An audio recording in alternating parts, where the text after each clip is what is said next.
everybody, to another edition of the NERDWatch podcast. I, of course, am G Money, here on another lovely Tuesday evening right here in the heart of Wailuku Town on the beautiful island of Maui in the great state of Hawaii. And boy, oh boy, have we got a show for you tonight. We are missing Todd Bernardi and of course, the Dark Knight, but that's okay. We've got 4 on the floor here tonight. And ironically enough, as soon as we start, one of them leaves. But that's okay. Let's get started, shall we? We might as well do the deed. Here we go. First of all, he is the producer, seducer. He's a man who will be doing the show with minus one leg tonight for his table. I don't know what happened. Anyway, ladies and gentlemen, say hello to Kai Kai. Hello, America. Yeah. By the way, hey, you broke your chair. You broke your table. I know I did, but still, you didn't have to throw it out there. All right. Well, I threw it out there. Speaking of Cobra Kai, did anybody see the teaser for Cobra Kai season 4 coming out in December? Yeah. So excited, baby. Super excited.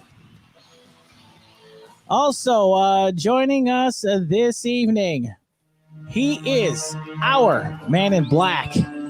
He is the man who does card tricks with his hands and bird tricks with his pants.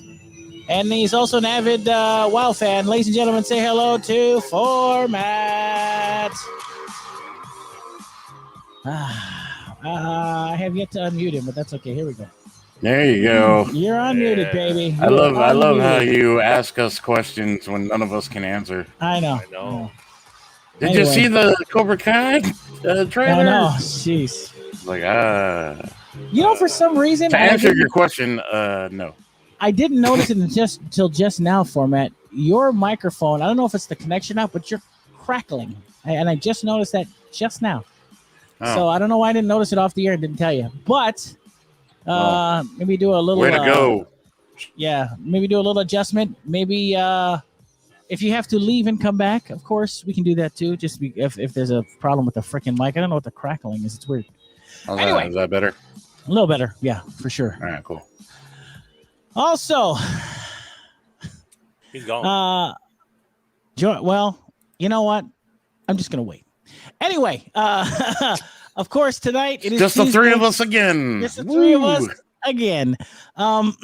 Before I forget, these are the best shows. We have a comic book list coming up here on the show. We do have movie reviews. A comic book list that we just made up on the spot. Yeah, and then we're going to talk about comic books, and we're going to talk about all kinds of fun stuff. And the movies. And the movies, and the games, and all the other stuff. And the hentais. Yeah. But of course, he is the chairman of the comic book board. He is the godfather of comic books. And he is the sinister minister of Maui Comic-Con and the self-proclaimed comic master. Unbeknownst to me, he is also the man who provides me ramps all across Maui County. Ladies and gentlemen, he's freaky. No, all right, stop. Stop the intro right there. Stop. I don't like the end part. You don't have to do the end part. Yay! Too late. It's already happening. Yeah, I had no idea. So thank you in advance for all that you do for this community. Thank you for your service. Thank you for your service. First of all, before we get started, I do want to make sure that everyone knows that, of course, that you guys can hit us up on all of our social media platforms from Facebook.com/NERDWatch, Twitter at NERDWatch Nation, Instagram at _NERDWatch, and Twitch at NERDWatch808, and of course YouTube at NERDWatch Nation. So it's really simple, guys. Check it out. You guys can comment on the show if you're watching us simultaneously, or if you're watching us on Twitch or Facebook or YouTube. You guys can comment, ask questions, whatever. We'll recognize you in the chat. Big shout out to Major Gromp, who's in the chat. I don't know if we'll already.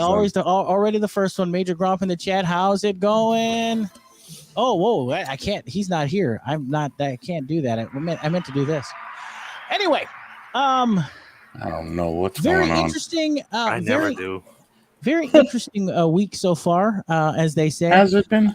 Yeah, it's been quite interesting. But I do know that before we do get started, it is time to check in because with Alika, because we are getting very close to Free Comic Book Day. And I know that Gannon had put the kibosh on giving us anything until the week before Free Comic Book Day. Now I gotta find that invoice. No, you don't have to. It's fine. We can just wait the week before. It's fine. Anyway, it is the week before. Oh, it is. Okay, good. All right, sweet. Comic Book Day is this Saturday. Oh, okay, Really? good. Okay, well, make sure you find that. And before, you know what we should do? You know what I should do then? Just so you guys know, if you guys are watching or listening to us, we of course are located in the middle of the Pacific, in the beautiful state of Hawaii, and got some interesting news from our governor today. We're kind of moving backwards a little bit. We've got restrictions put on us because our case counts are rising here. So I think we can have no more than 10 people again for any kind of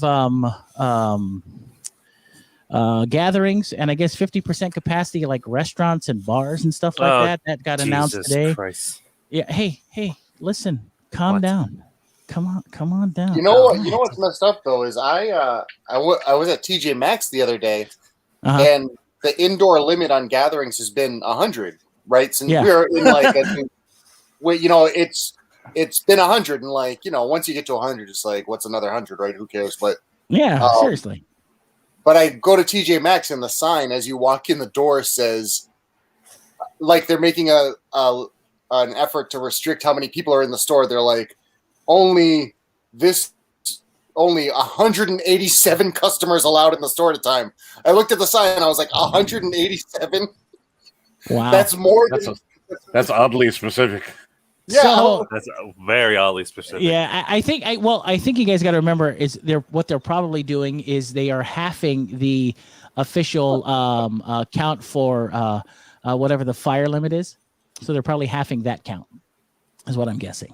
Yeah. But, so that's why it's so stinking specific. But that's so, Ron but you know what's so weird is they tell everybody else, like a small business, if we brought together more than 10 people, they would hammer down on us so hard because we have, but they dare not step to TJ Maxx or Walmart or Target because they just have like a league of lawyers that could just like squash the county of Maui. First of all, Alika, TJ Maxx and Walmart are essential. Don't you understand that? Essential. That's fair. They never closed.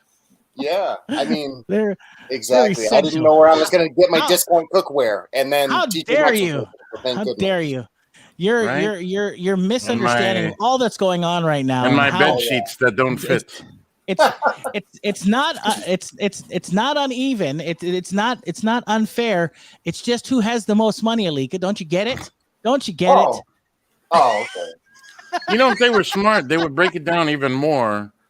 So they'd be like 180 whatever, but it's like 12 children. You know what's interesting? I was watching the press conference with Emperor Ige, and I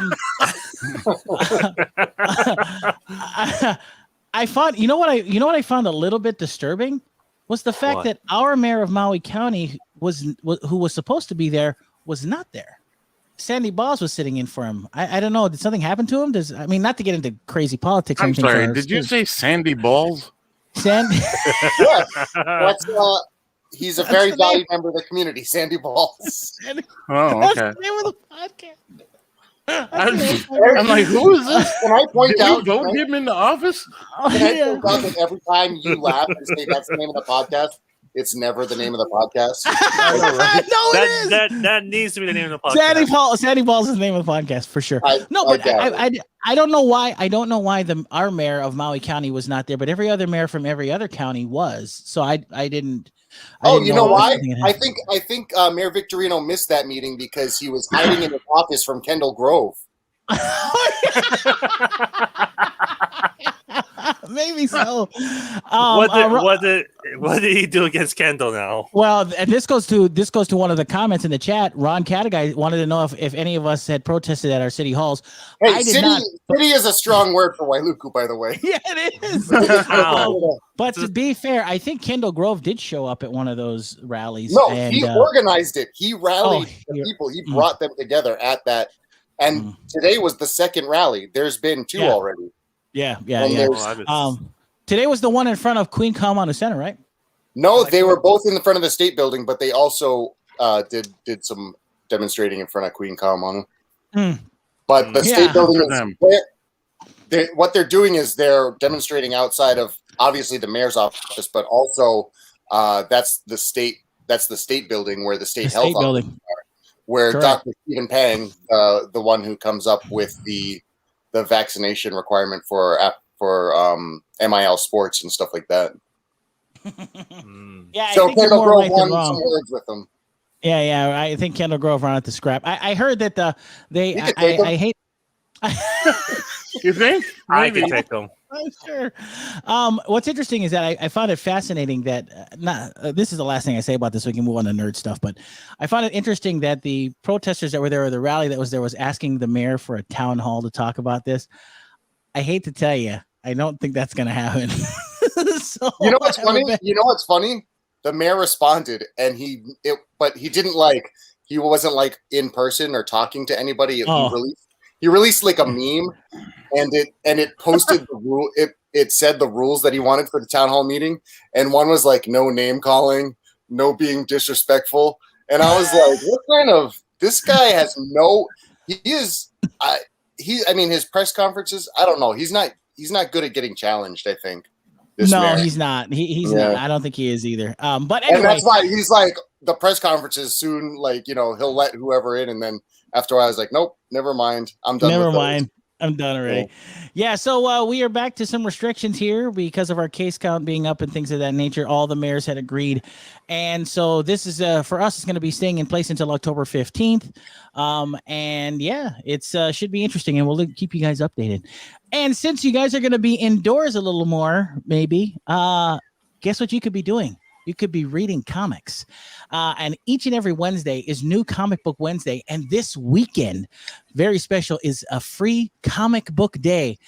Free comic book day at Maui Comics and Collectibles up at Request Music here on the beautiful city of Wailuku, or as I like to call it, Lucktown. Make sure you guys check it out every single Wednesday, New Comic Book Wednesday. I'm excited to hear what the comics are, and I'm excited to hear about Tim Drake's bisexuality.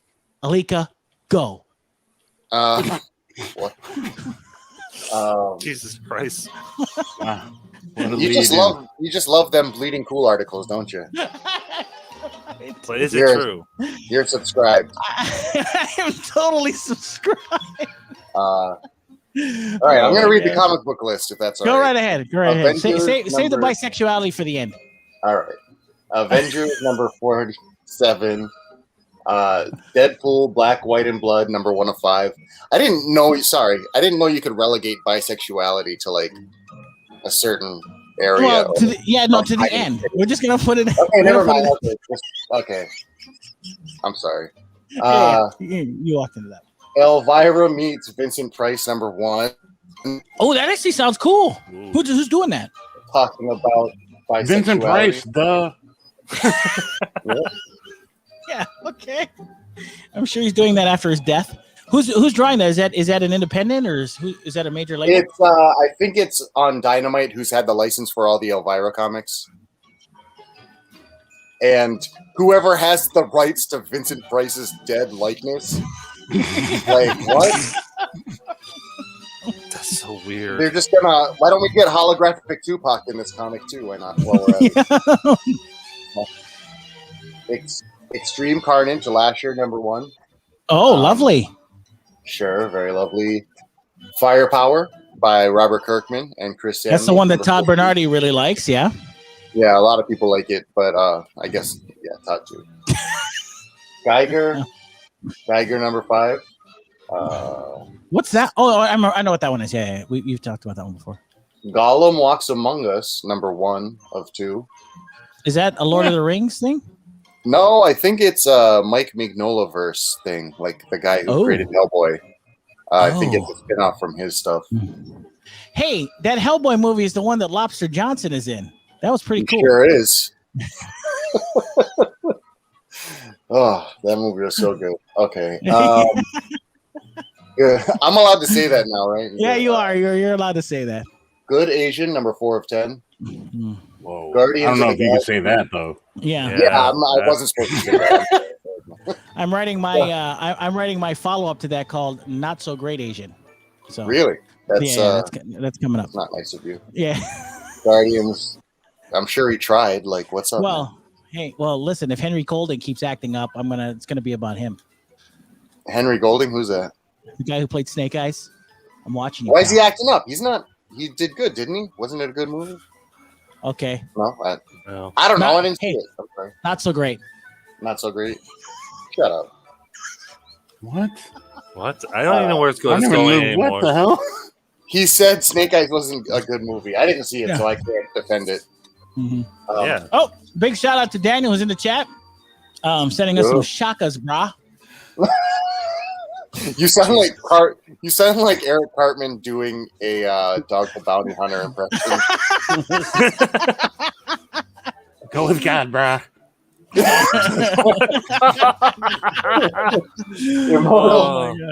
Immortal Hulk number 49. Nice. Still immortal. Good for him. Still immortal. Yeah, I think that's how that works. Is it? Yeah. Maria Lovett's Porcelain number 1. I don't even remember ordering that. I don't know who or what created that. Maria loves her porcelain. I mean, Maria Lovett, as in that's her name. Oh, God. Possessive. Maria Lovett's Porcelain. She created it or owns it. Wow, I got you. I was gonna say there's only one piece of porcelain in my house that I love. I sit on it every day. Ew! Why do we need to hear that? Jesus! All right, the Me You Love in the Dark number 1 on Image Comics. That's what I tell the ladies. Oh, jeez. Jesus Christ! We're gonna get Shit on the toilet. What? Not All Robots number 1. Let's see. Ed Piskor's Red Room number 3. That's a gory, bloody sensation. It's actually I always warn people before they pick it up. I'm like, it's really bloody. I don't know if you can handle it. You might be offended. And it has nothing to do with Black Widow. Big shout out to Alani, by the way. Alani thought that I was hilarious. Thank you, Alani. Yeah, You're great. Boo!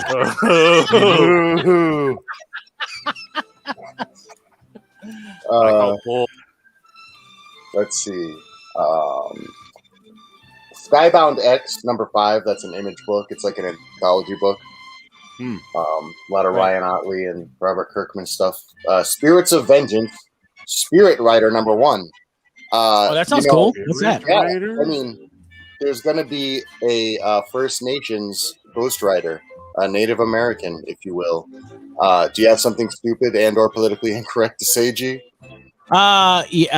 Listen, that sounds like it's going to be off the reservation. I think it's actually Elizabeth Warren's cousin. Jesus Christ, G. I can't. Wait, what did you say? Was it more offensive than what I said? No, we're not repeating it. Okay, I'm not going to repeat it then. You're not gonna I said I think that comic's going to be off the reservation. Wow, that is bad. You're not supposed to say that okay. anymore. I can't say that. Okay, gotcha. All right. Totally. Please, keep me abreast of other things I can and can't say. Well, you can't say that. I just said you can't say gotcha. that. All right. You also can't say abreast. Oh, okay. For some reason, when you say it, it sounds wrong. Yeah. Yeah, it does. Please don't say it. Star Wars Bounty Hunters, number 15. Star Wars Bounty Hunters, Forlom Zuckus, number 1. Who is Forlom Zuckus? What? Forlom Zuckus. I want a copy of that. Those are two different bounty hunters. It's Forlom and Zuckus. There's another bounty hunter comic. That's already a movie. That's our. Zuckus drives a Prius. Star Wars, Forlom Zuckus. Sounds like it.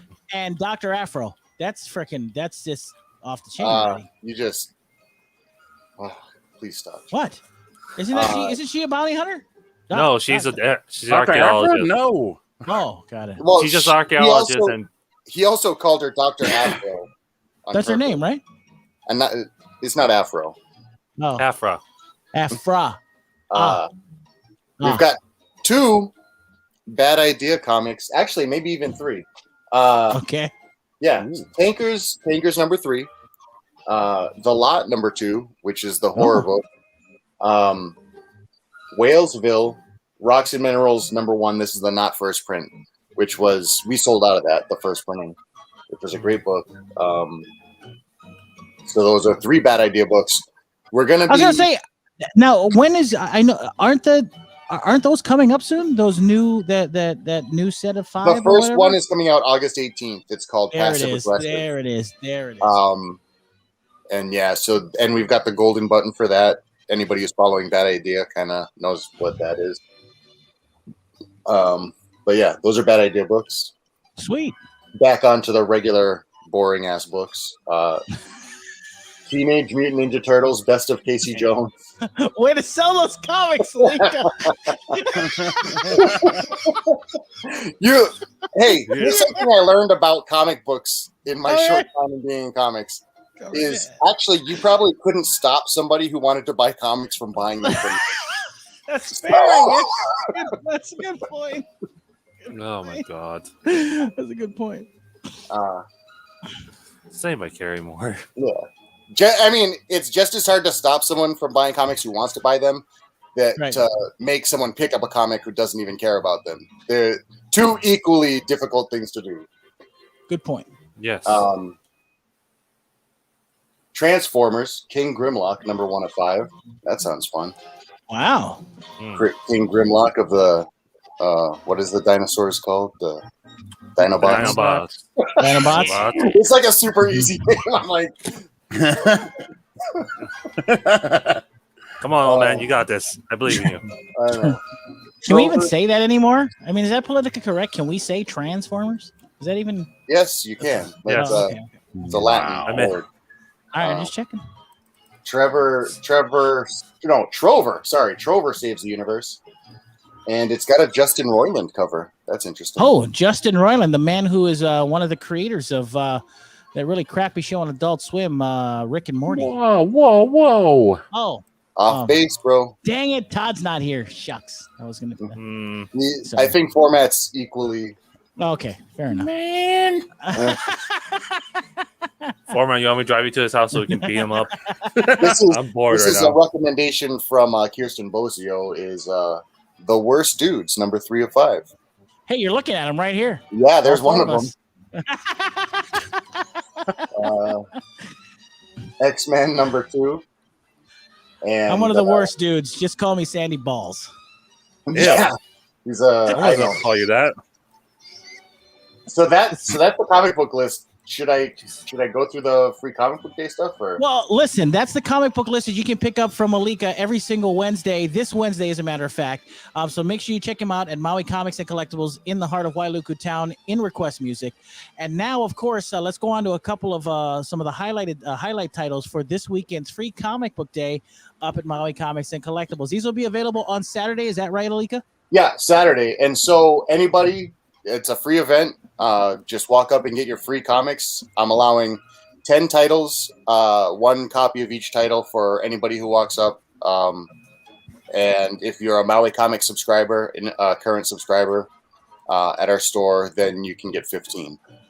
Oh, fantastic. Yeah. Fantastic. And, last year we missed out on DC because of all that stuff that was going on switching distributors. But this year we've got all 54 of the free comic book titles. And I'm trying to get to them right now. Sorry. But yeah, we're going to be open regular hours Saturday, 10 a.m. to 6 p.m.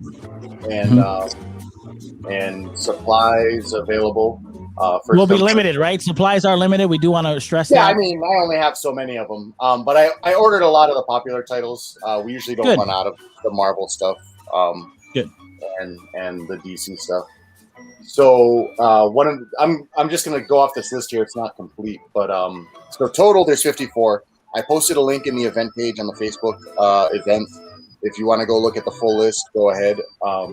But we've got Archie, we've got Assassin's Creed. They do a lot of video game free comic book day stuff. There's a Blade Runner one shot, Critical Role. There's children's titles like The Investigators. They did a title last year too. Steampunk, Lady Mechanica. And not that I know.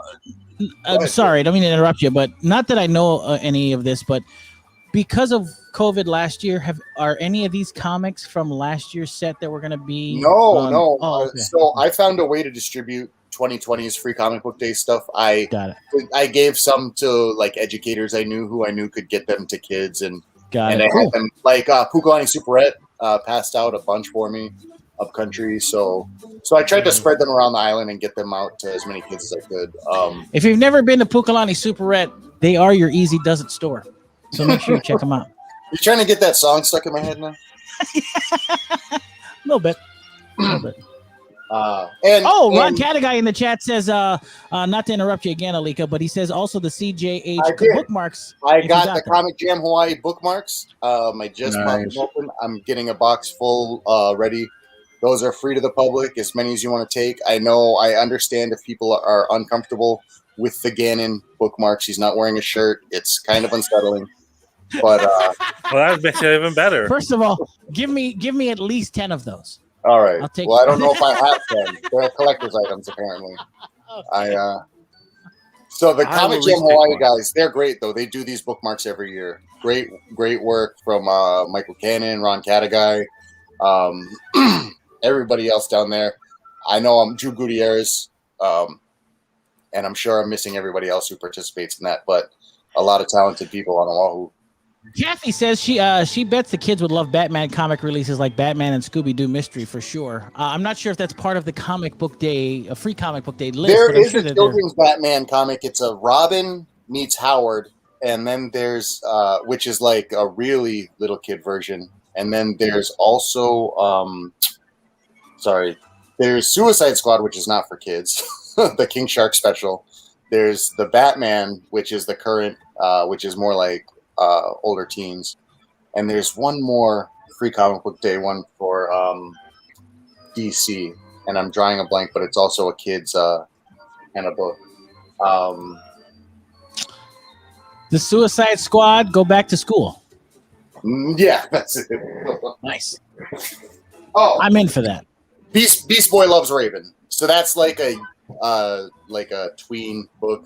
My son is like obsessed with. It's the DC young adult version.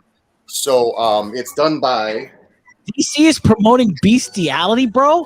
What's going on? Dear God, Jake, don't let me come up there and hit you. It's by Cami Garcia and Gabriel Piccolo. Beast Boy Loves Raven, and this is the style of the young adult version. Oh, cool. And we'll have some of that. So, but also for the regular titles, we've also got the Marvel Gold Level book, which was an Avengers Hulk book, which is cool. Written by Donny Cates and drawn by Ryan Otley. Which I don't know if Todd Bernard's ears must be ringing because that's like a dream team right there. Mm-hmm. Actually, I don't know if Todd's really into Donny Cates. Maybe he doesn't like him because he's popular. I don't know. I was gonna say that I'm being pulled in two directions. I can't stand Donny Cates, but I like Ryan Otley, so I don't know. Maybe I should just get half the book. What? Half the book?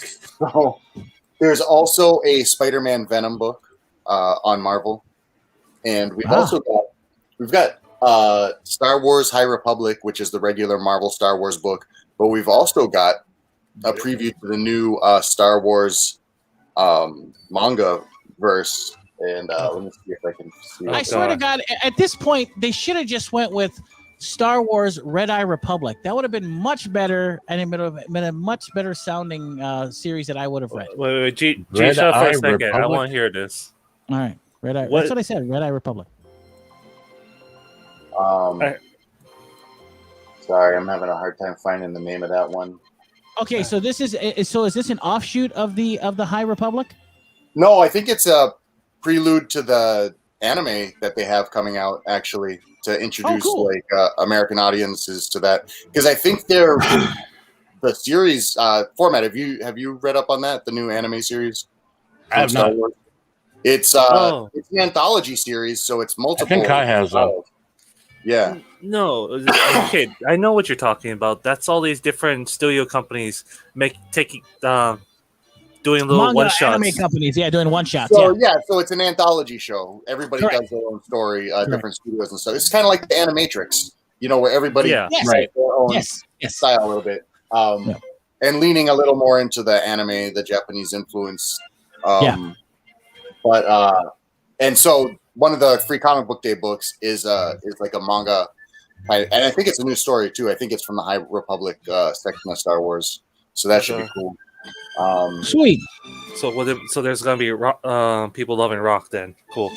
And no, that's gonna be the main selling point of that free comic. So that's exciting. People loving rock. Yeah, trust me, you don't want to know it, Phormat. Yeah. And freaking Geo. So sorry, I'm like trying to find all these lists. Are you doing okay, Alika? You need me to help you out? No, I'm just terrible. Because I opened the wrong invoice, so it's only got like half of the stuff on it. Well, you got some pretty decent highlights. Is there? Let's just do a couple more books, and if you don't have it all open, do you think there's a couple more books in there that you wanted to highlight for the weekend? Yeah. Okay, I found it. Thank you. So, Black, which was a title series on Black Mask, which was kind of like an independent hit. I may be wrong about this. It's a world where black people have superpowers and white people don't, and so white people are like, racist. Yeah, crazy. It's super racist, man. But this one's called Cal Exit, so I guess implying that California is going to break off from America somehow. Good. It's about time. They should. Whoa. Yeah. I did not realize that everybody was for Cal Exit. Give it back to Mexico. Another kid title. Okay, stop. Stop it, Hooray. Yeah. Then they're going to want Texas back. They're going to want Texas. Another kid's book, The Last Kids on Earth. That's a fun kids title. Yeah, it is. There's also Demon Slayer. We got a Demon Slayer free comic book day offering. I'm not sure if that's a new story or not. Okay. I'm definitely have to come get that one then. There's also a Red Room, Ed Piskor's Red Room offering. That is the crazy one that Todd talked about that had like some weird, crazy crap in it, didn't he? We just talked about Red Room earlier in the list. Oof. Yeah. It's Ed Piskor's comic about murder for fun and profit on the dark web. Hey, listen, ain't nothing like that kind of comic book on Free Comic Book Day. Grab a couple for your kids. Sure. Yeah. No, just not for the kids. Rent a Really Shy Girlfriend. I've tried. It doesn't work. Oh, Jesus God. It's a comic. Oh. School for Extraterrestrial Girls. Smurfs Tales. It's a Smurfs comic. Do those qualify as tails, though? I mean, they're just like little blue lumps. Shut up, G. I just thought they were tails. Shut up, G. I didn't think they were tails. There's a Sonic the Hedgehog book. There's a Street Fighter Back to School special. Ooh, cool. Okay, the Star Wars High Republic, the manga is called Balance and Guarding, something like that. Sweet. Okay. Yeah, there's We Live. There's also Enter the House of Slaughter, which is a really hot book because that's an offshoot of Something is Killing the Children. So that's going to be one of the titles. That's a cool book. It is. I think it's already on eBay for like $15, the free comic book day book. Hey, do you know when they're going to wrap it up? Because I think those kids just already need to die. I'm pretty sure they're in the process of killing them. Good. Well, it's about time. I mean, there's got to be a payoff sometime. Anyway, this weekend, you cannot miss it. Amazing titles from Maui Comics and Collectibles in the heart of Wailuku Town. In request music, just ask for Alika. I'm sure he's going to be bombarded with free with lots of people giving away free books. 10 free books, and if you're a subscriber, 15. Very cool stuff. How are you just because I'm curious, are you going to lay them out, or you're going to have to? We have them on a table, and then we'll have the list out so people can see what books there are. They don't have to memorize the list I just read. Oh, fantastic. Well, check it out. Please support local business, support local No, they comic have book to memorize the list. We'll be quizzing them at the door. door. You need to tell me all 10 of the books you want in alphabetical order on the spot. So. That's your free ticket to get in. So make sure you support local business, support local comic book businesses as well. There's a lot of, listen, if you don't like the DC and the Marvel stuff and what they're doing, there's a lot of great independent comic books, and there's a lot of great things that aren't the big two. So check it out. Support all kinds of independent creators, and I think you guys will have a good time. Just don't support Donny Cates. I'm just kidding. What? I'm just kidding. What are you talking about? Just kidding. Like, remember, I'm a Ryan Otley guy. Kathy says that she's seen. She said she's seen Vampirella. Oh, there is a Vampirella title. Yeah. Oh, Ron Cataguy says you need to show your Vax card. No, but you do need to be masked and maintain social distancing. So, I mean, we're not. I mean, this is free comics, man. I'm not gonna mandate a vaccine on you. All right. If I come, I'll wear a mask. But can I still touch the lower portion of your back, Alika? Just no. Because? Oh no, God no. Okay. Thank you for asking. All right, I wanted to ask before I did it. It's important. It's incredibly important. You don't want to do it. So unlike Andrew Cuomo, you're gonna ask me. I asked. You see what I did there? I'm not gonna grab your face. Hey, gee, speaking of Andrew Cuomo, when are you gonna resign? I have several times. No one will take it. Alani in the chat says free comics, not free hugs. There free comics, not free hugs. All we got a social distance still. This thing's going crazy. This thing is going crazy again. It's a real. That's what she said. I'm going to still rub my face all up on Lika's face. No. What is it? You can't stop me. I'm just going to come right up next to you. You're not gonna see me. I'm going to try to stop you, Kai.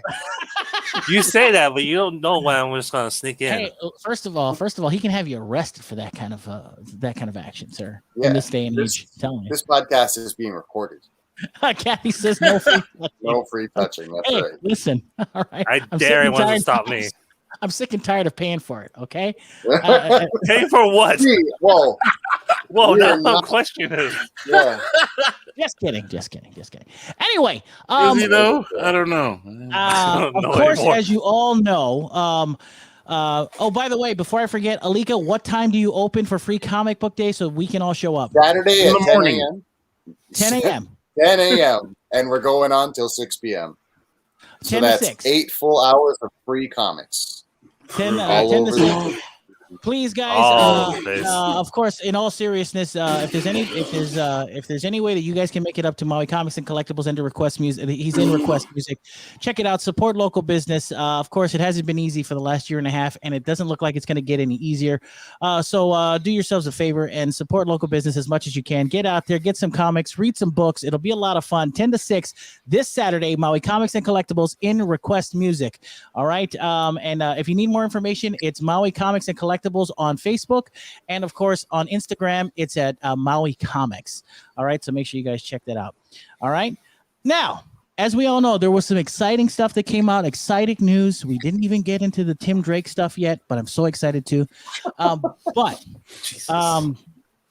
As you know, I can't believe that Gannon or Todd are here because there was a huge DC movie premiere. Of course, as you know, the Suicide Squad, the brand new James Gunn directed Suicide Squad movie hit HBO Max this weekend on Friday. And I believe we all got to see it. Did we not? Nope. What? I work. All right. Well, then you need to stay out of this. Everything that we're about to say, groovy. Full spoilers. Okay. Just know full spoilers ahead. So if you don't want to know, you may want to leave. But you know what? Should we do full spoilers just because, or should we just? How should we do? Let's do the spoilers, man. It's a fun movie. Right. Like that's my favorite part about talking. All right. Shall I start, or do you guys want to start? Up to you. You start. I don't want you to have last. All right. All right. I'll start. Let me start with the good first. The good stuff was that this film started off like gangbusters. I mean, it literally gets right into it. Alani in the chat already is like, love Suicide Squad. Well, let me get to that, Alani, and then get a little controversial about it. Yeah, this movie. Can you not crap all over this? It's fun, man. Just all right. here's the thing. You're done. You're done.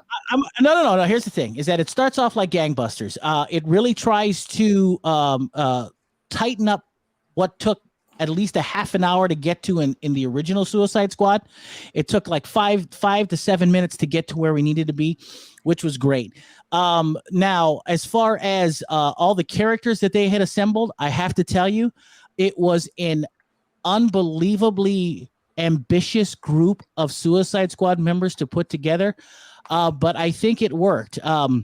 The beginning, we do obviously see the loss of a lot of these so-called Suicide Squad members, from the detachable kid to Savant, to Weasel, TDK. So when that happens and the movie gets put into motion, I have to say that the set of people that they put together, including Bloodsport and, of course, Peacemaker and Harley and Polka Dot Man and Ratcatcher 2, unbelievable. I got to say, without a doubt, and this is one of the good things, that Ratcatcher 2 was fantastic. She was very much the heart of that movie. I really related to her. She was a very relatable character. I loved every second she was on screen. I thought that, I can't even believe I'm saying this. This was the second time John Cena was good. He was decent. He was pretty decent in Fast and Furious. He's great in this. This is the kind of character that he plays in WWE, but with a little more. This one has a little more vulgarity to him, and he does it well. I thought he did great. I gotta tell you, I did not miss Will Smith at all. I thought Idris Elba's Bloodsport was spot on. Man. I thought he was great. I really liked him. I also thought David Dastmalchian, who played Polka Dot Man, was also very good. Thought he was great. Now, Steve Agee's King Shark was great. Sylvester Stallone doing the voice was also, he did a very decent job. I really like that as well. And I think one of my favorite things is that Harley was not the focal point. I love the fact that Harley was kind of like a side character in this show. She was just part of the squad. She wasn't the squad. If you catch what I mean, everybody had their moment, which was great. So that turned out really well. I thought that was pretty well.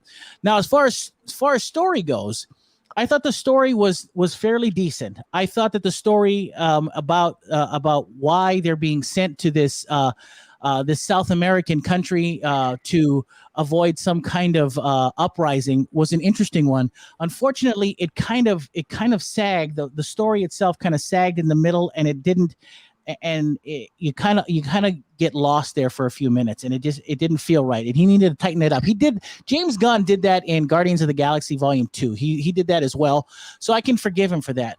But I will say, once this movie gets going to its finale and to its climax, it delivers on all fronts. I think that ultimately James Gunn did something very brave. And I will say, and it was very brave and daring for him to do for a movie. He crafted a villain that was silly, but ironically, very, very believably scary.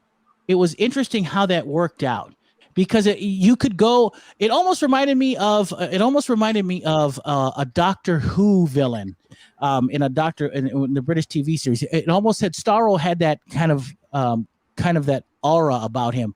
But I'm telling you, what he did with that Starro was really interesting, because at the beginning it seems kind of funny and a little silly, but he makes Starro quite terrifying by the climax of that film.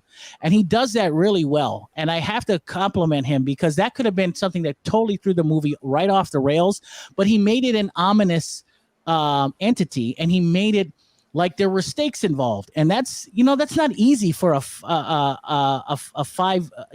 five-sided fish, you know what I'm saying, or whatever you want to call them. But anyway, it's overall, I gotta say, without taking up too much more time, this was much better than the original Suicide Squad. It was a lot of fun. This is the kind of movie that we should get more often.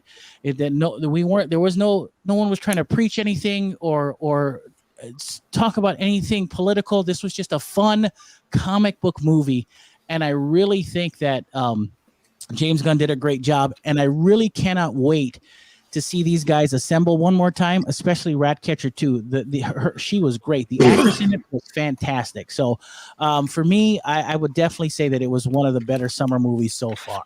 So anyway, Alika, if you will. I liked it. And that's all the people. Yeah, like a starfish. Yes, yeah, Ron. five-sided fish, like a starfish. Yeah, that's it, Ron. Thank you, Ron. I loved it. I can't believe you had anything just bad to say about it because it was so good.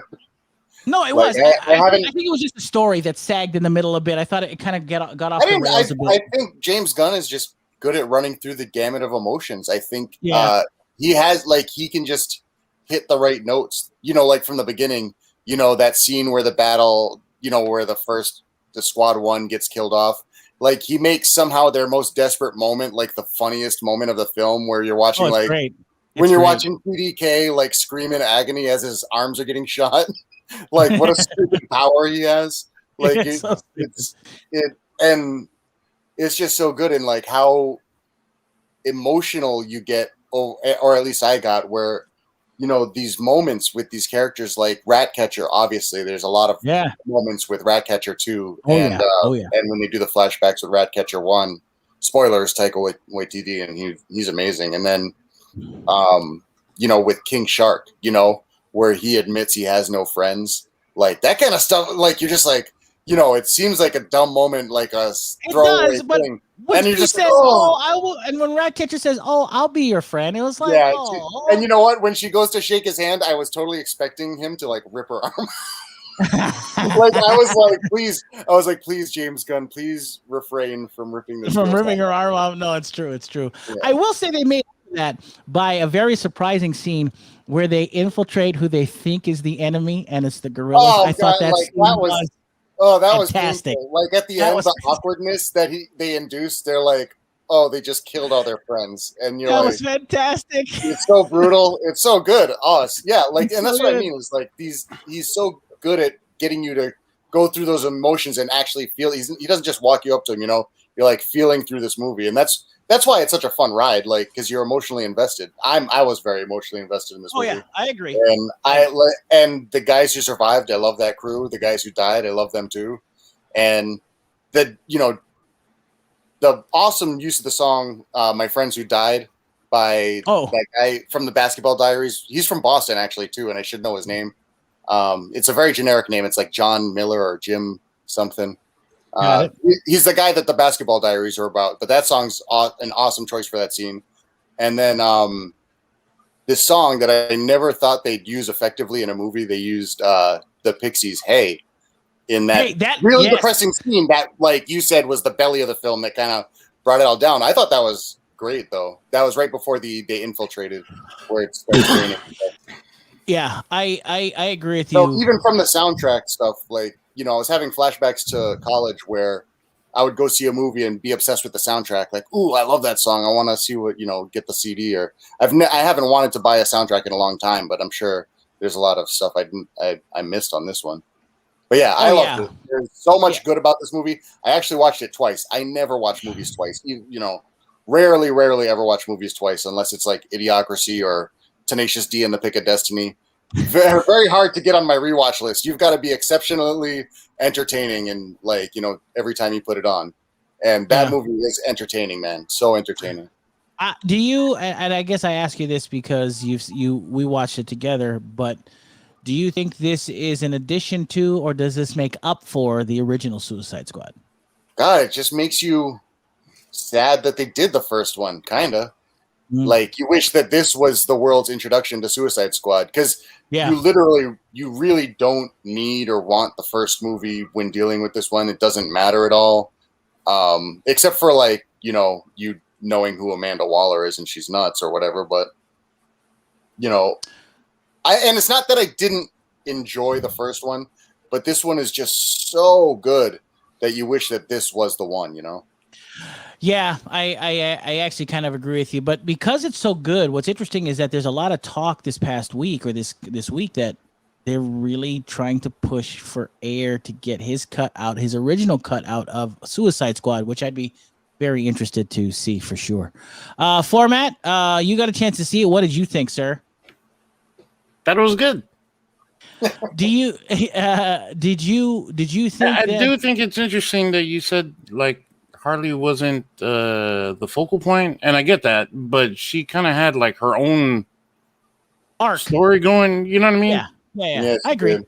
So in a way, she had her own movie going while this movie was going.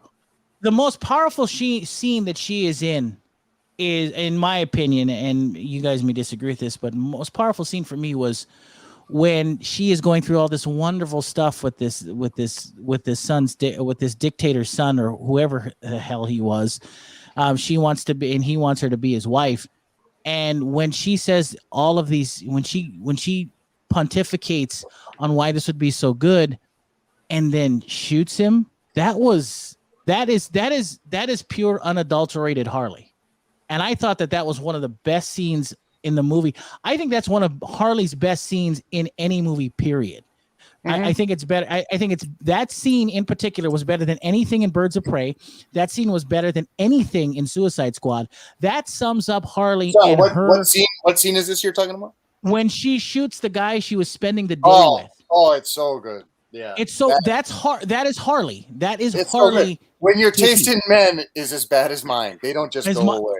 They just don't go away. And I thought, goodness, man, that if you could James Gunn, that was brilliant. The way he summed up Harley in that section was, now Harley makes so much sense now. She's not just she's not just whacked out of her mind. She's mental.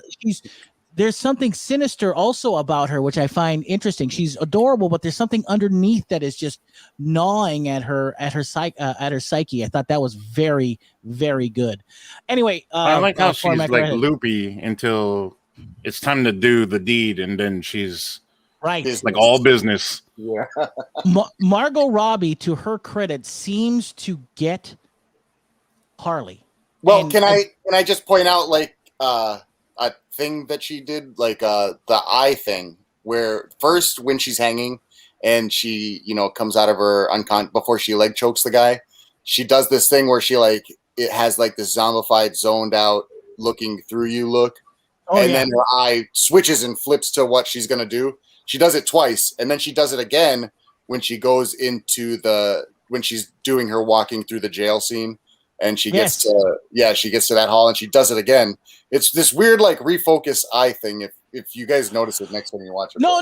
I know what you're talking about, because it really sums up. James and her really they collaborated on this character so well, because you really get the little things about Harley that make her Harley in this movie, and I really felt those. And like I said, that's and a Phormat. I didn't mean when I say that she wasn't the focal point of the movie, I don't mean that as a disrespectful thing to Harley Quinn or Margot Robbie's performance, because she's great in it. Oh no, I get it. I just thought I'd pointed out that like she kind of had her own movie planned during the process of this movie. No, she did, which is I guess the fascinating thing about it. Like, this is what's going on in her head, and I thought that was so cool. And so, anyway, Phormat, please go ahead and finish. Yeah, it was enjoyable. It was quick. It was quick to get to the action, and it was quick to close out. For those of you that don't know, there are two end credit scenes, a mid credit scene and an end credit scene. So don't forget to see that. Yes. Of course, the end credit scene does set up for the Peacemaker HBO Max series that'll be coming to the platform. Oh God! At the end, they just hated Peacemaker so much, man. James Gunn got it, bro. And that's what's interesting about Peacemaker, because this is where I give John Cena a lot of credit, because he's kind of like The Rock is. Obviously, they're trained performers. They know how to react in front of a camera, but they're not necessarily. He's not necessarily a good actor, but Cena does. I think he's a good actor. I've liked him in everything I've seen him in. His first thing I saw him in was Trainwreck. I was like, this guy's so good, as a comedic actor. In this movie in particular, what I thought is that it's for the first time I saw John Cena turn on this actor mode, which I've never seen before in other movies he's in. He just plays. It felt like for me in those earlier movies he plays John Cena on 10, but when it started, I was like, oh, this is a typical John Cena performance. But by the time we get to the climax, John Cena's performance, I finally saw Peacemaker, and I was like, holy cow, he's really turning it on, and he did a very good job. So big shout out to John Cena for, and not to mention him and Idris Elba's chemistry were great. We're great. It was fantastic. I love the scene where he's like, I think it's just an excuse for you to do what you want, whether it's eat a beach full of dicks or. I got to tell you something that I do understand why there are some people that didn't think it was that great. I do understand why you would think that, but I will say that compared to what we got, this was fantastic. And this almost felt like makeup for what had. I think some of it was kind of jarring for people because they weren't expecting it to be so gruesome. That is true. It was very gruesome. Like, they came with the ha-has and all that, but it was like right from the get, dudes are dying left and right. The first kill shot is and I love the first kill shot, and I'm sure Pete Davidson loved it too. Was Pete Davidson getting his whole face blown off? That was one of my favorite scenes in the movie. It was so good. I'm sure good. Pete Davidson was like, "This is for the fans." You know what's interesting too is that I love the fact that Harley had this arc with javelin. That was so cute. That was so good. That was super cute. And I love the fact by the end she really still doesn't know, even when she does the deed with the javelin to Starro. She's still listening to the javelin. She's still listening to the javelin. Yeah. She still doesn't know if that was it. And I thought that was kind of cool. So I mean, what I thought was interesting was how like the javelin just went like through, like it didn't stick to anything and break through. It just went. It just pierced. It pierced, yeah. It literally pierced. Whereas the bullets were just bouncing off. Like, ooh.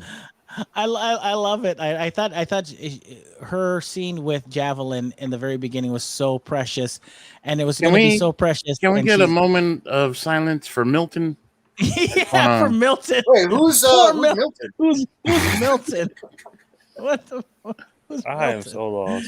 It was so good. Anyway, you need to see it, Kai. It's fantastic. If you guys have not seen it yet, do yourself a favor. Hold on, because James Gunn is such a genius that he does a callback to the Milton thing, where Harley Quinn then thinks Bloodsport's name is Milton.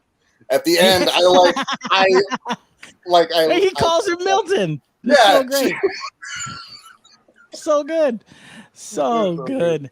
Do yourselves a favor. This is definitely not for kids to watch. I think one of the things that I liked the most was how incompetent everybody was. Yeah. Like nobody did any research. I feel like the team makers, like the tech support dudes, they put together people that would be bad with each other on purpose. Like they knew Weasel couldn't swim, and they were like putting money on Weasel dying, so they like did a water drop. They knew Weasel would die in the water drop. Ron says, "Oh, Milton," and then Alani says, "I'm sure I would remember a guy named Milton." I'm pretty sure. It's not a common name. It's not a common name.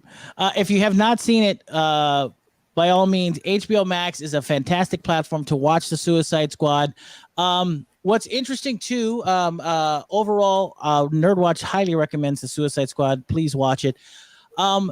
Didn't do that well in the box office. Now, the best movie of the decade. I will say this, and I think that this is Phormat and I have been going back and forth about this, trying to let people understand what's going on.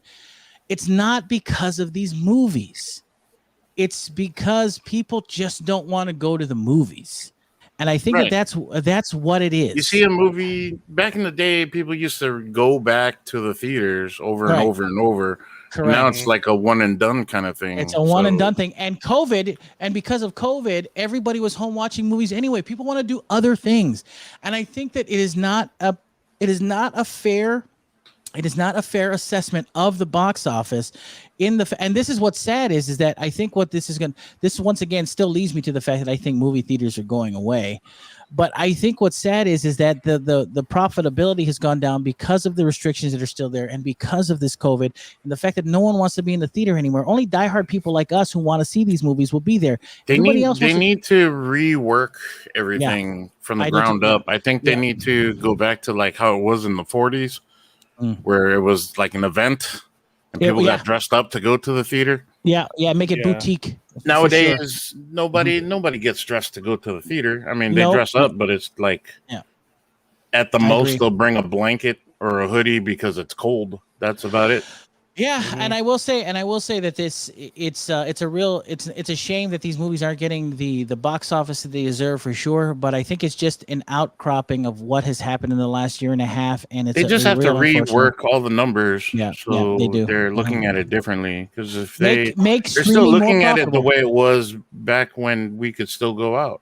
Correct, and I think those numbers are just not going to fix. I think from this day forward, I think contracts are going to be very different when it comes to actors and everyone else on board these movies, where it's not going to be hinged on box office anymore. It's going to be hinged on streaming media and other platforms and things. So that I think that's coming. I think that's coming for sure. Anyway, speaking of movies, I went to go watch 2 more movies, and I went to go see Jungle Cruise finally. And I did not see that, but I did see a movie. I can't remember what it was. Let me find it. Well, remember that one, because I will tell you this: if you have not seen Jungle Cruise, I will tell you what, Jungle Cruise was a lot of fun. I'll tell you what, The Rock and Emily Blunt were adorable in this movie. It very much felt like an Indiana Jones / Pirates of the Caribbean. Yeah, movie. He's a Spaniard in this one.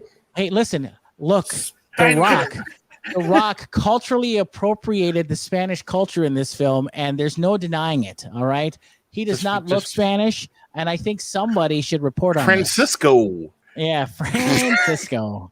But if you have not seen Jungle Cruise, I think it's a fun and entertaining family movie.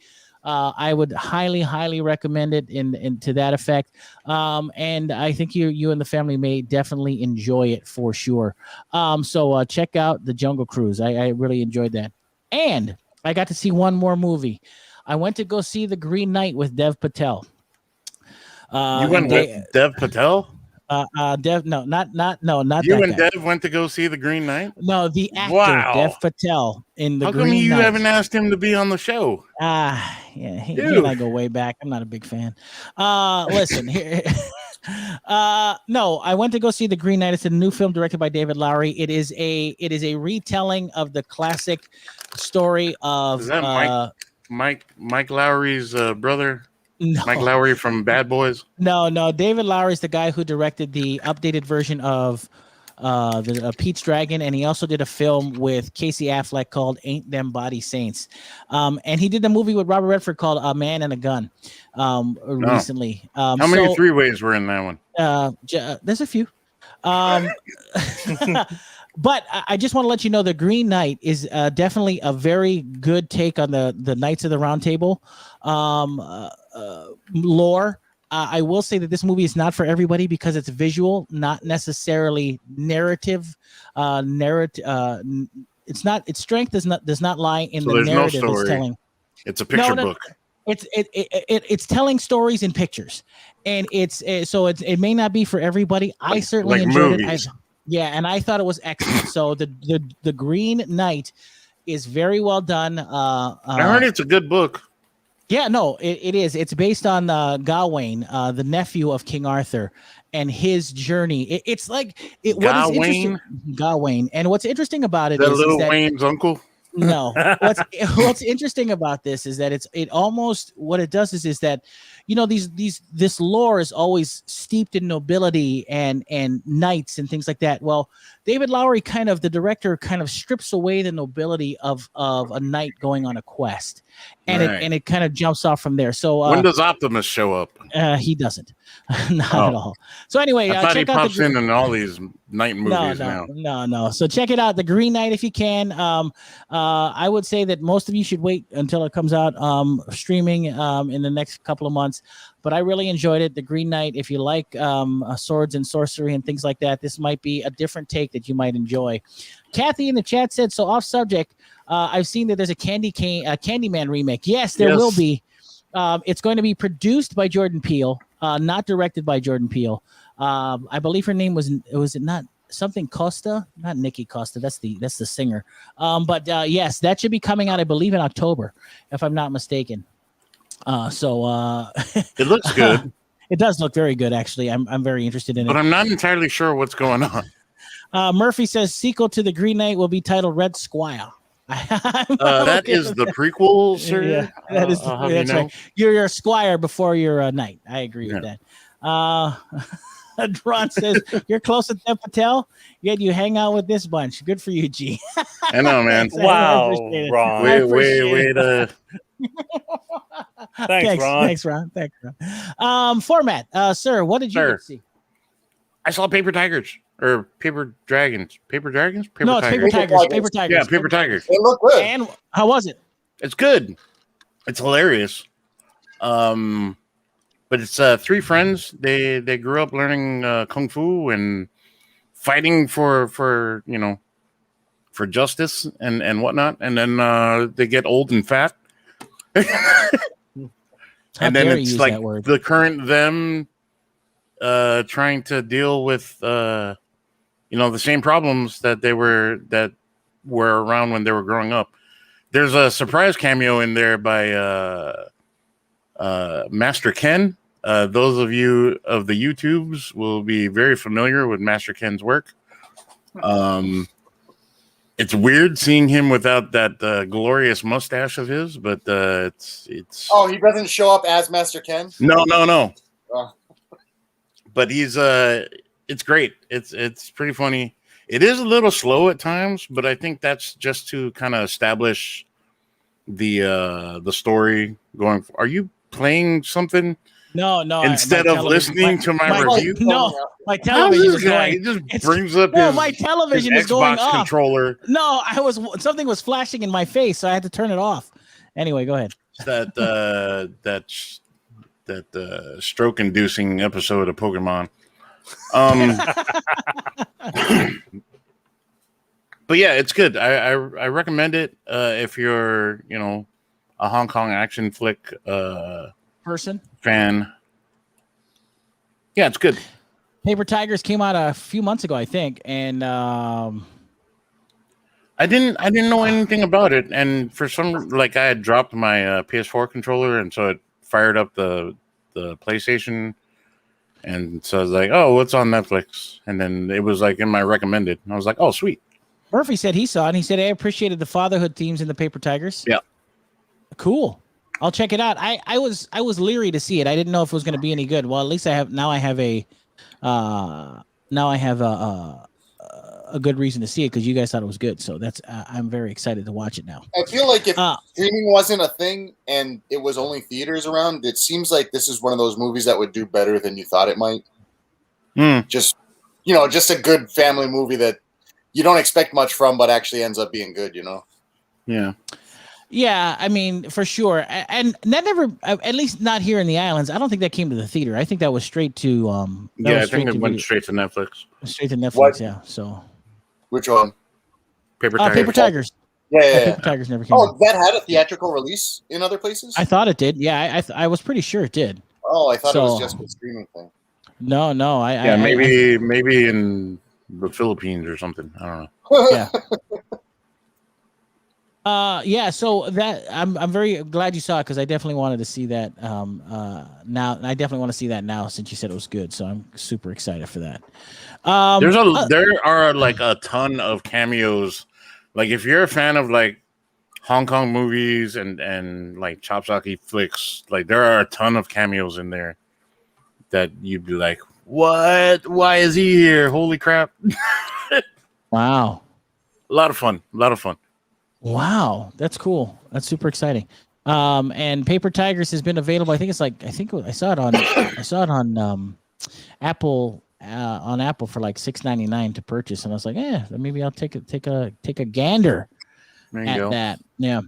Couple of really quick stories here. First off, I don't know if you guys had heard, but Idris Elba has a new gig. It looks like Idris Elba has announced that he'll be providing the voice of Knuckles in Paramount Pictures' Sonic the Hedgehog 2. Man. Yeah, Jeff Fowler is returning to direct the sequel, and Elba will join the returning cast. The sexiest echidna out there. Yeah, it'll include James Marsden, Ben Schwartz, Tika Sumpter, Natasha Rothwell, Adam Pally, Shamar Moore, and of course, Jim Carrey. And this film is set to be released in theaters on April 8th, 2022. As a matter of fact, if I am not mistaken, Sonic the Hedgehog was the last movie that hit right before COVID. Yeah, because it came out in February. Yeah, I think it was like the biggest. Like it reaped all the benefits because of it. Yes, it did. Yes, it did. It absolutely did. So no surprise, we're going to see another episode of that as well, and we're going to see another episode. I should say we're going to see a sequel, and Knuckles is going to be in it, which is is Ben Schwartz cool. back? What it says, Ben Schwartz is back. Oh, okay, cool. Yeah, so that seems he did a pretty good job.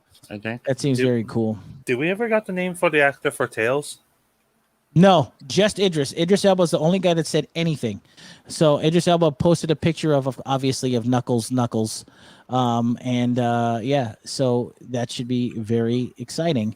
Come next year. If you guys, by the way, if you guys have not seen the original Sonic the Hedgehog, it's actually really good. So it's a lot of fun. It's a lot of fun. You would not be you won't be disappointed. It's really a lot of fun to see. So make sure to check it out. You will definitely believe that James Marsden was born to act alongside CG animals. He is really good at it.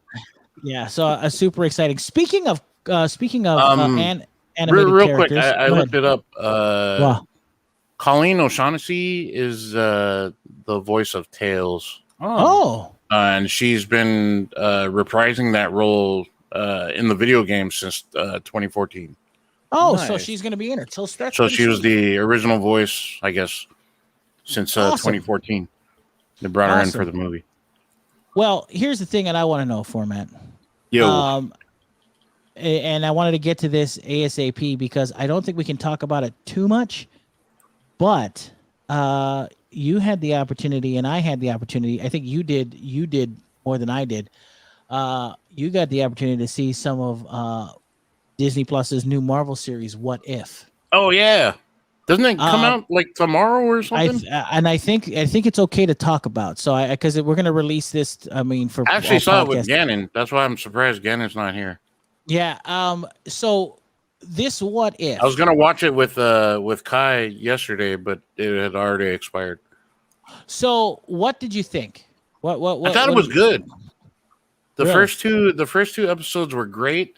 I love the way the third episode was a very like whodunit mystery thing that took place during the original Avengers formation.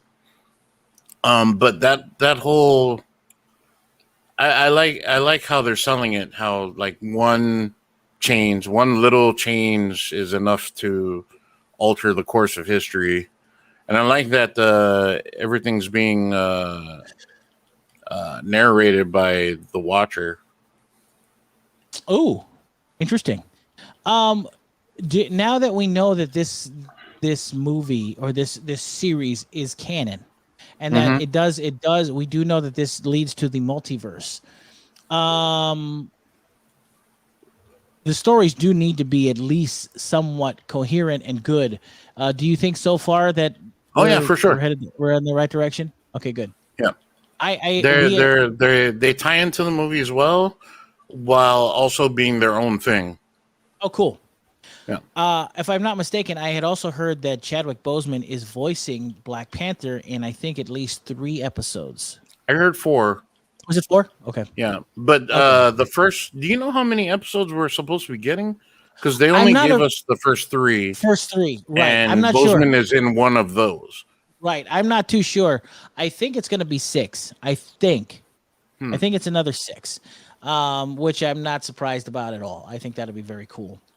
So 6 is good. See, 6 to 8 seems to be the magic number for these Disney Plus series. And then, of course, I think, if I'm not mistaken, we're going to get a month off in September. And I think that we're going to get Hawkeye in October, I think. So we're going to get What If this month.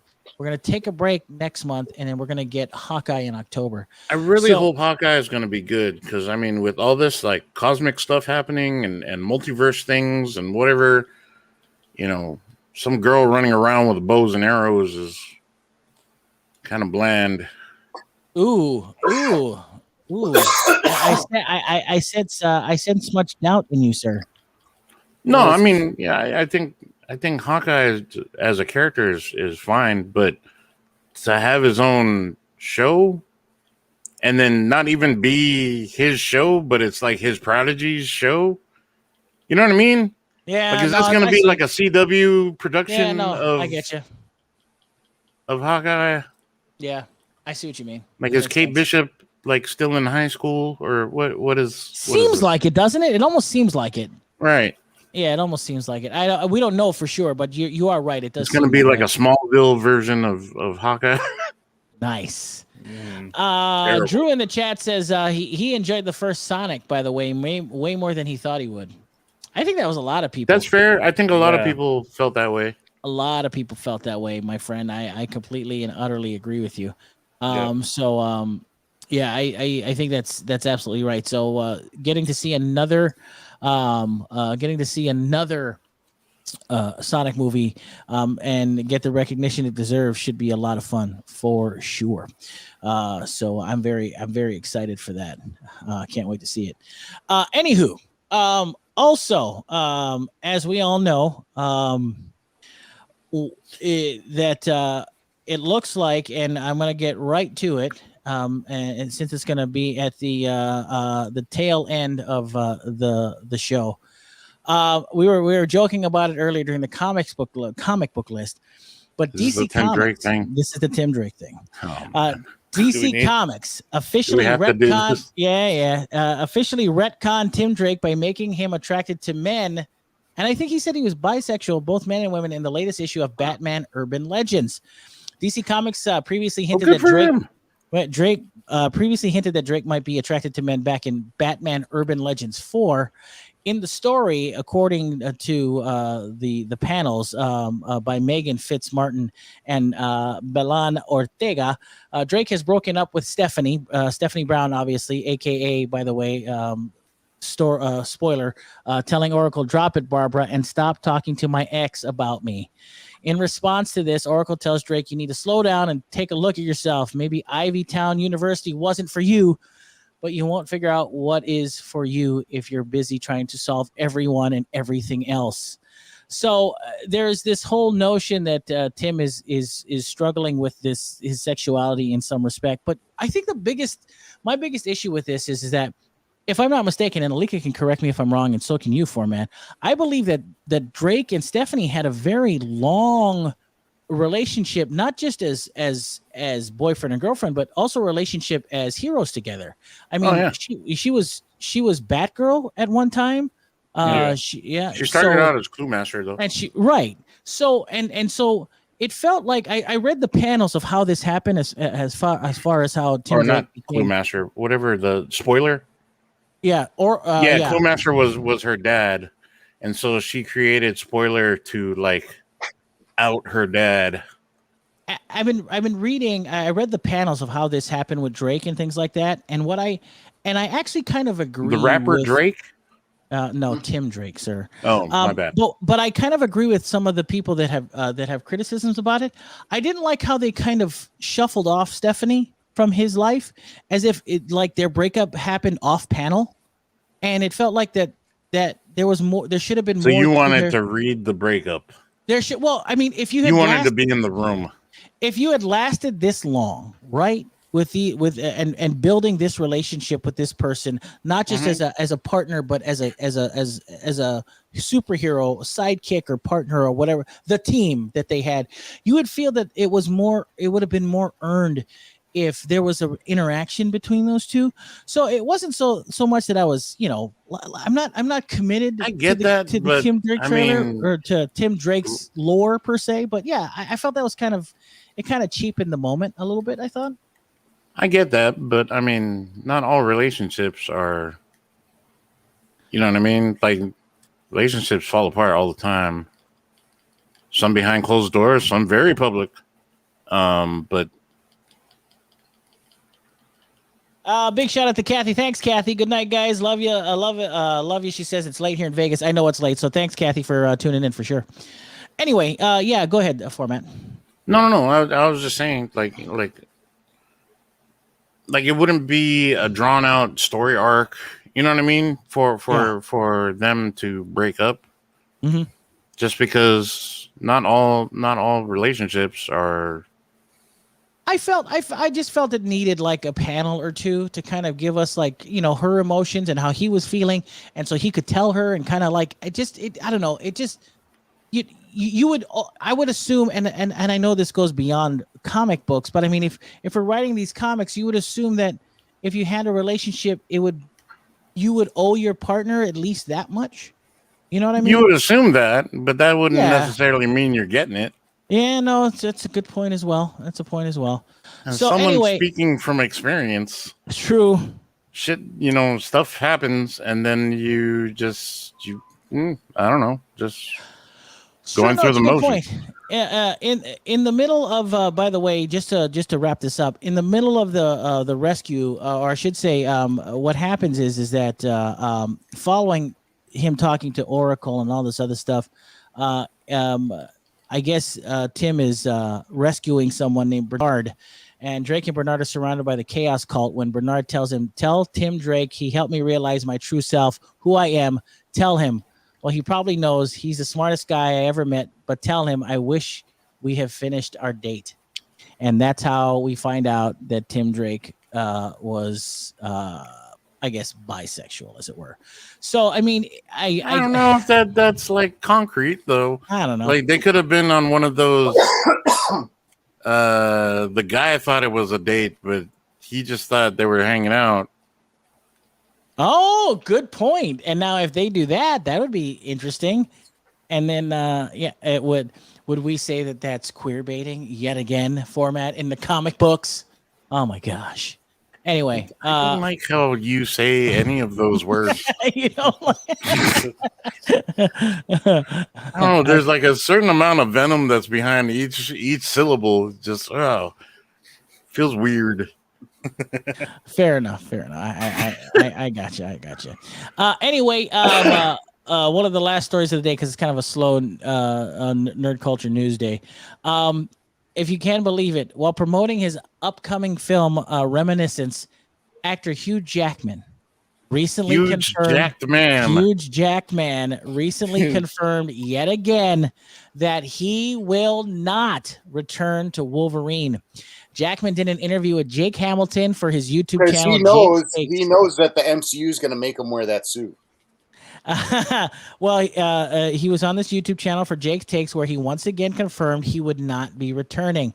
Hamilton asked Jackman, "Is there a story, angle, or pitch under that multiverse umbrella that could convince you to reprise Wolverine?"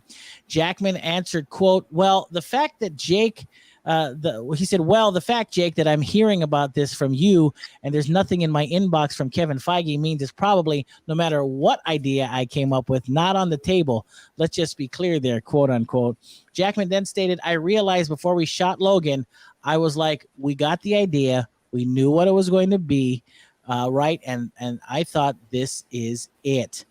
So he concluded. We got the idea. We knew what it was going to be. I was going to die on a log. I can't believe he still did the movie knowing that. I know. He concluded, quote, "And it's still a character I hold close to my heart, but I know it's done. Tell that." Of course he holds it close to his heart. You know how many millions that got made because of it? Millions. Phormat just made me realize that Lady Deathstrike was a total liar. Like, she said that he was gonna die doing all this other stuff. He's like, no, he died on a log. I mean, Lady Deathstrike got that one wrong, man. She got it wrong. Hugh goes on to say, tell that to whoever you want, but please tell it to Ryan because he doesn't believe it. He thinks I'm joking, please. And when he says Ryan, he's talking about Ryan Reynolds. So, because of course, as you know, rumors have swirled that Jackman might return to Wolverine for a couple of years now. And one of the people that is pushing him, of course, is Ryan Reynolds. So, of course. Yeah. His good buddy. His good buddy, Ryan Reynolds. Who also looked like a huge jacked man in the new trailer for Free Guy. New trailer for Free Guy. Holy crap! Can I say something? Can I say this? I think Hugh Jackman would be more appropriate for Wolverine now than ever. What makes you say that? Because he's old and grizzled. Because he's older, he's a little more grizzled, and he's a little more rough around the edges. And I think he'd be perfect for Wolverine. I still, to this day, even though I think he was great in the X-Men movies. Sorry, Alika, he was great in the X-Men movies. Shut up. I will say that I always thought that Hugh Jackman was way too young to be Wolverine. So I think now would be as good a time as any. Right. So, now that he's in his 50s and can barely move. Perfect. That's correct. Hey, nice. Listen. You know what? CGI does wonders. Have you not seen what's happening to Harrison Ford in the brand new Indiana Jones movie? You know what? You know what's a more exciting Hugh Jackman sequel that's coming up? Is please do tell. Real Steel. We're actually getting a Real Steel? We're getting a sequel? What? They're talking about Ryan Reynolds popping up in a Real Steel sequel with Hugh Jackman. What? I would be in for that. I think Real Steel is a great movie. You know how I earlier said I don't rewatch movies. My son was obsessed with Real Steel. He'd make me watch it over and over again. It's actually a really good movie, and it's like good practical effects. I know a lot CG, but the practical effects in there are awesome. Anthony Mackie, come on, he was good. If you ever want to expose your son to the original, which is a Twilight Zone episode based on that's what the script of Real Steel is based on by what the heck are you talking about? By Richard Matheson. Yes, it's called Steel. And it's about how I bet you it's nothing like Real Steel. Oh no! I'm telling you, it is a fantastic. It stars James Coburn. And he plays a man who is a promoter and has a robot boxer because you can't fight humans in the future in this Twilight Zone episode. So he has a robot boxer that boxes for him. And it's a very intense and very, very good episode of Twilight Zone. At the end, and I'm not ruining anything because it's so old, but at the end, because his robot is not working properly, James Coburn has to go in there as the robot because the robots look human. And he has to go in there and box the robot. It's fascinating. It's a great episode of the Twilight Zone. I think I've seen it now that you. Yeah, it is fantastic, and that's what that movie is like, on. The movie is based on robot jocks. No. Yeah, it's called Steel. And it was in season 5, episode 2. And it is and it's not James Coburn. I believe it's Lee Marvin, not James Coburn. Lee Marvin. Yeah, the other old guy. Yeah, the other old grizzled guy. So make sure if you have any, I love Twilight Zone. Twilight Zone is one of my favorite shows. I can see the scene already. Like Adam's going to be beaten up on this robot, and then the chassis is going to open, and Ryan Reynolds is going to spill out onto the mat. It was me the whole time. You broke my spine. He's like, you got me. Drew's right. Didn't have the dude from Dirty Dozen. Yes, Drew. That's why I said it was Lee Marvin, not James Coburn. You're right. It was Lee Marvin. Thank you for correcting me. Yeah. So that I love Real Steel. By the way, I think Hugh Jackman is great in that, and I think it's a great little flick. I think that doesn't get its due, as it were. And I really like Evangeline Lilly in that movie. That was when she was becoming a big star. I think I like the robot fighters more in that than the Jaegers in Pacific Rim. I'm going to say something incredibly controversial. I think that Pacific Rim is completely overly criticized. I think that movie is so much fun. Oh yeah, I agree. I think it's fun, and I think it's a great movie. But I mean those robot designs are terrible. I will say that. Well, to be fair, I didn't like the I didn't like the kaiju designs in that movie. I will say that I thought the kaiju. Well, yeah, they're kind of basic. Yeah, they're super basic. I didn't like those. But I really enjoyed Pacific Rim, and I thought the second Pacific Rim was good too. So, if you haven't seen those movies, check them out. They're a lot of fun. Yeah. If you're sitting at home, doing nothing, looking to cancel the apocalypse, you can fire up some Pacific Rim and watch some dumb monsters fight dumb robots in Neo Tokyo or wherever they have and it's pretty much Cyberpunk City. Yeah, Neo Tokyo is about right. That's absolutely correct. Anyway, other than that, there is no other exciting movie or news as far as that goes. What are you talking about? Whoa. What about the news that I'm Googling up right now? What the hell are you doing? Well, I know the new My Hero Academia movie that came out this week in Japan when made a total of $8.7 million. Right. Whoa. Oh, wow. Good for them. In 3 days. So I can't wait till this movie comes out in American theaters. It should be good. Though I was gonna talk a little bit about some gaming news, but come to find out there isn't anything too exciting in that area either. Obviously, because it's summertime, so there's no real new releases yet. There isn't anything too exciting to happen. The only thing that's happening right now is the Blizzard Activision story, which is kind of becoming old hat. We're waiting for that. Terrible. Yeah, we're waiting for that investigation to cut. Well, investigation. Did I tell you guys that? Wow. In my shop 2 weeks ago, a woman came in and she had worked for Sega Genesis, but she had also worked for Blizzard Activision about 10 years ago. Yeah, I think I mentioned that on the show. But I don't remember that. What you said? No, I don't remember you mentioning it. Not even close. She left because of the work environment, and that was like 10 years ago. So, I mean, yikes. She hadn't worked at Blizzard Activision for 10 years, but I was like, it must have been that bad from that far back. Probably worse that long ago, Wow, that's freaky, man. Yeah. And she's a woman. She was a new mother at the time. So, I mean, just imagine how hostile that environment would have been to her.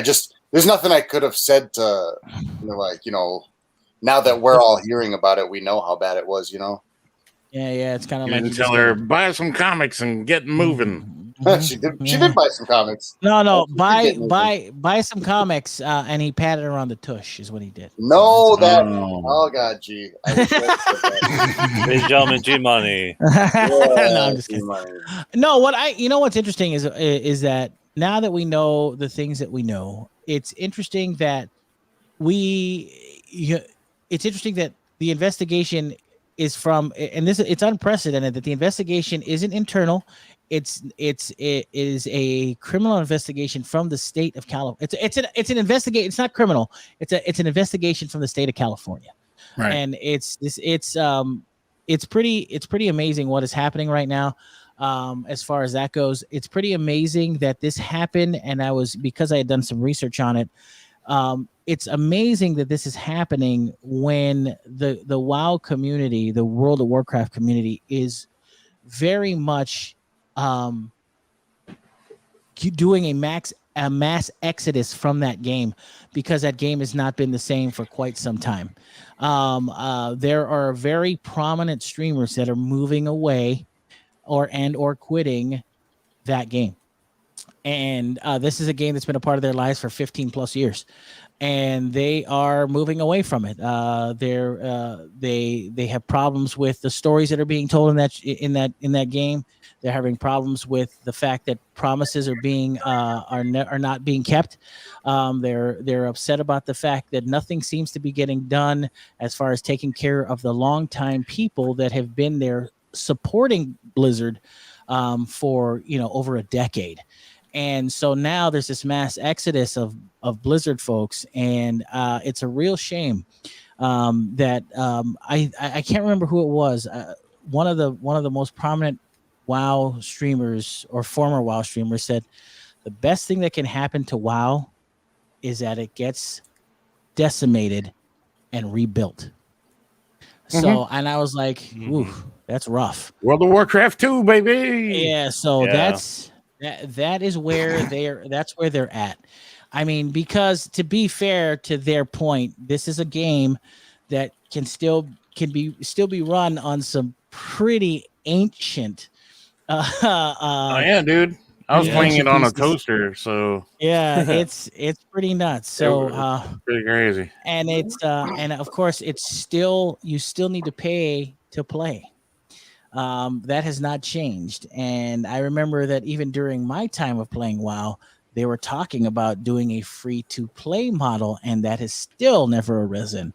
But yet, all these free-to-play mechanics are showing up in these subscription games, in their subscription game, which a lot of people don't like. So, and to be fair to World of Warcraft, if you're a gamer, World of Warcraft is not the only one that does it. Final Fantasy 14 does it. So does Elder Scrolls. They do it as well. There's a lot of, but you see the difference. Number one, Elder Scrolls is free to play, period. You can subscribe to Elder Scrolls if you want, but it's free to play. Everything is free to play on that platform. You can subscribe if you want to, but it doesn't deny you the opportunity to play content if you don't, which is smart. There's a subscription base to Final Fantasy 14, which of course everybody seems to be gravitating to as we speak now. I'm currently playing Final Fantasy 14 as well as Elder Scrolls right now. Final Fantasy 14 is quite a very interesting experience. I'm getting acclimated to its world. I'm getting acclimated to its quests. I'm getting acclimated to how they do things. I think I will say this as far as gaming goes. I will say that it's kind of interesting that this level gating is old hat. Something, and the only game right now that deals with level gating so you can play with your friends regardless of your level is Elder Scrolls. Elder Scrolls is the only one. I can play with a guy who just started playing at level 5, and I could be level 500, and we can play together still, and we can still do common things while he levels and I level at the same time. So I mean, the level gating thing needs to be changed, I think, in my opinion, as far as MMOs go, because it's hard to get involved in WoW. And this is why I think WoW was trying all of these new ways to get people to play, because if I wanted to play with Phormat now, I would literally have to you see what I'm saying? Like, yeah. You think I would want to play with you? No, just playing. If I wanted to play with Phormat now, I would have to do a lot of catching up. And what Blizzard is doing is they are providing shortcuts for people to get to where they want to be so they can play with their quote unquote friends. So, and a lot is that what we are? Quote unquote friends? Damn. No, not just us. I'm not just talking about us. Shut up. I'm not just talking about us. I'm just talking about how we find ourselves. Ask me to power level you, and you're like quote unquote friends. Oh man. Shut up. Anyway, so yeah, it's interesting to me that what's happening here, and I think that it's an opportunity, in my opinion. Phormat, hook me up with some gold, my gold, man. I need some gold. I need to go buy some armor, man. Need some loots. I need some loots. But here the problem is that go slaughter this instance while I go and loot all the bodies. Yes. My quote unquote friend.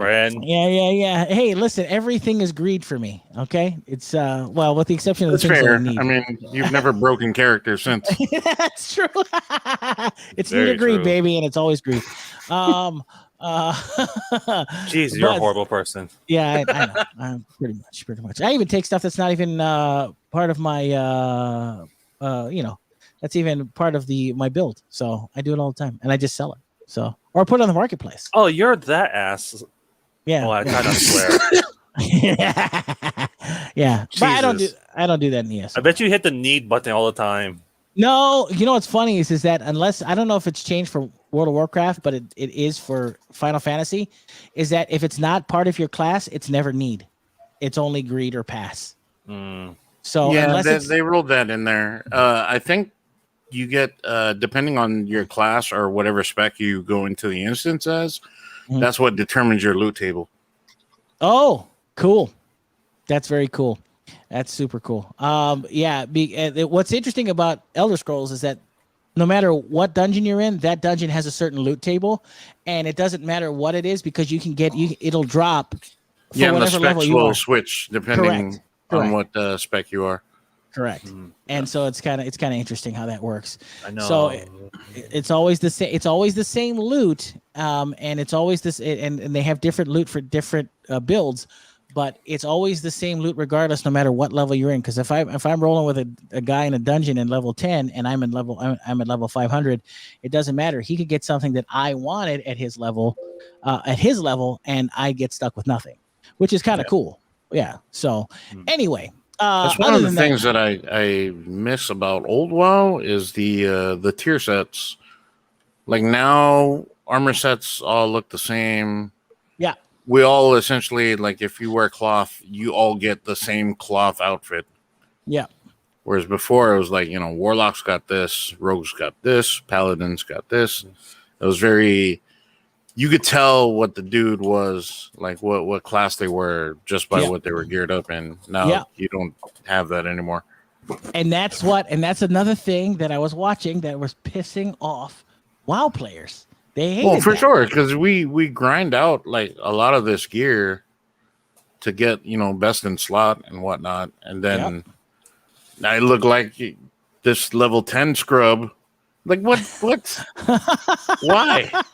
Yeah. Why is that a thing?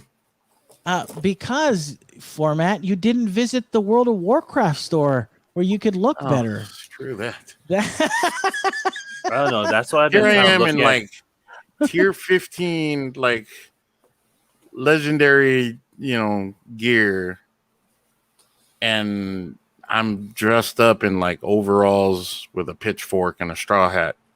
Hey, like, what? Listen. What? Just because you pay $15 a month does not give you the right to think that you are owed anything from those dungeons, sir. Fair enough. Okay. Anyway, a big shout out to Alani, who's been listening all night. Alani, thank you so much for listening. Good night to you as well.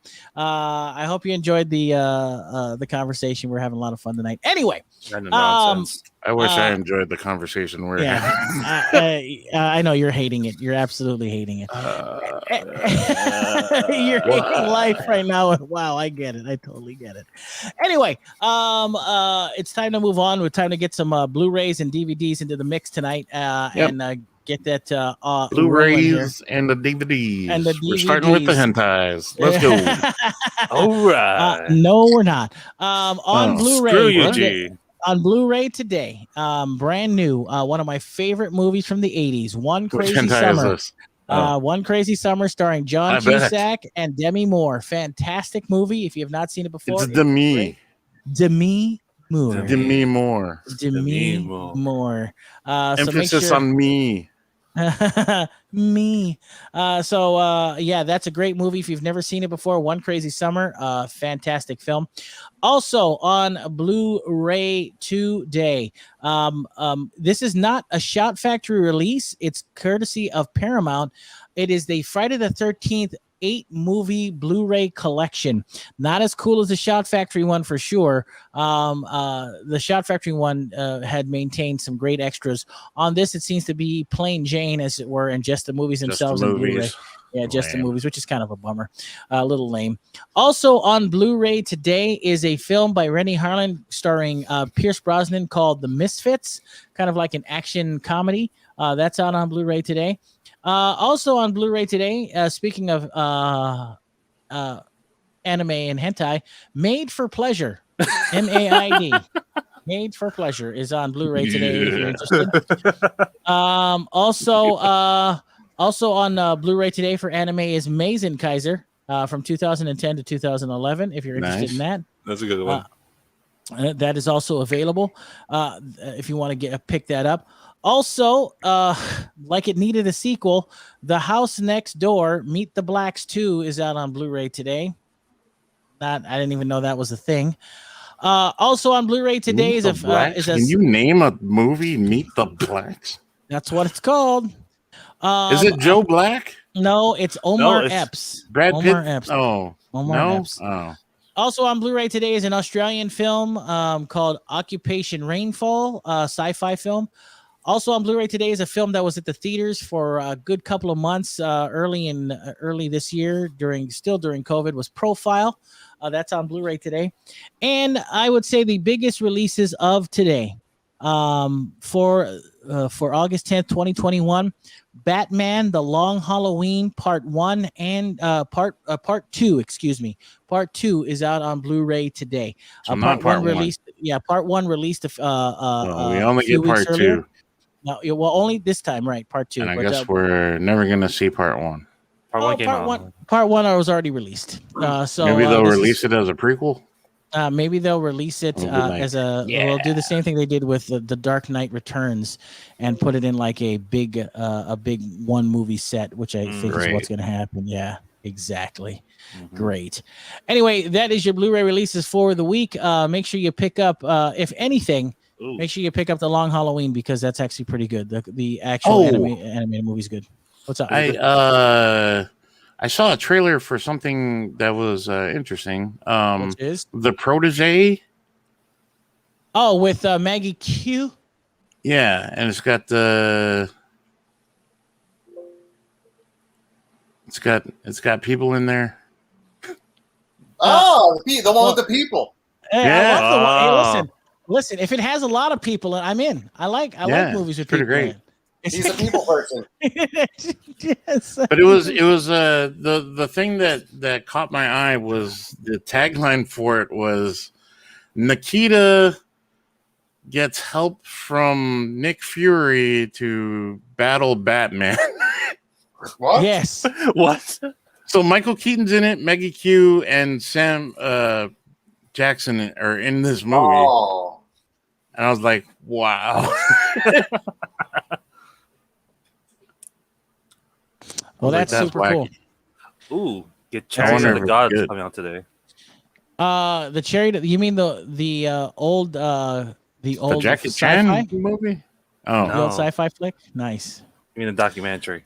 Yeah. The old sci-fi documentary flick. Yeah, if that's the one, that's the one narrated by William Shatner, I believe. So, if I'm not mistaken. Anyway, gentlemen. Slap you. Anyway, gentlemen, it's 10 o'clock in the evening. It's time for us to go. I got to go produce this podcast. Listen, it's been real. It's been fun. It's been real fun.